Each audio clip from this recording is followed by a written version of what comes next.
Tira a mão. Tira a mão, Guilherme.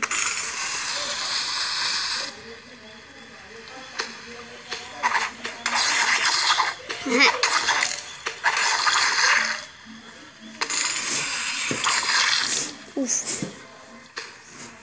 Tá demora. Tu tem que esperar terminar. É.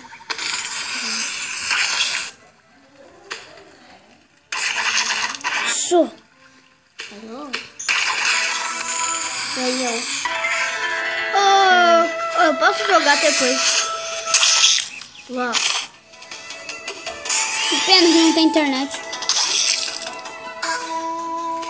Não tem nem joguinho de menino. Esse daí, ó, jogar esse jogo. Já é pra menino esse jogo. Não deixa. Hum? A mãe e a avó não deixam. Ah, tá, mas ela deixa, né? A avó? É, ela deixa, né? Mas eu não deixo. Tu tem teu tablet? Então é fácil. Alguém mandou esquecer. E ela também tem o tablet dela e tá lá na casa dela. Mas eu deixo ela jogar. Mas eu não quero ir lá buscar. Ela deixa Porque tá preguiçosa, vadia. Mas quantas pessoas tem tablet aqui? todo mundo. Ela deixou. E eu. Tu acabou de ganhar, né? Ela já tá ganhando, porque ó, eu quero fazer essas coisas. Vai demorar muito esse jogo? Ela quer tirar.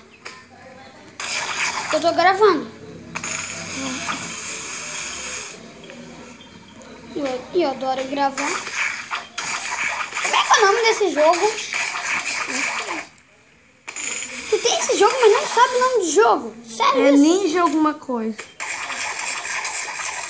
Eu vou escrever Ninja do Abacate.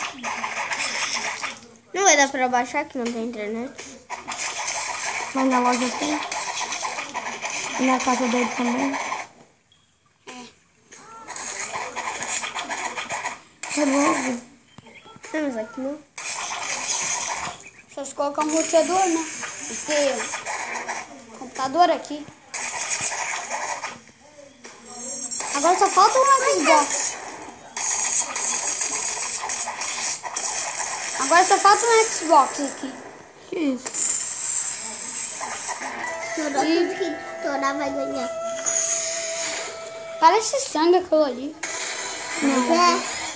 Não é sangue. É sangue de fruto.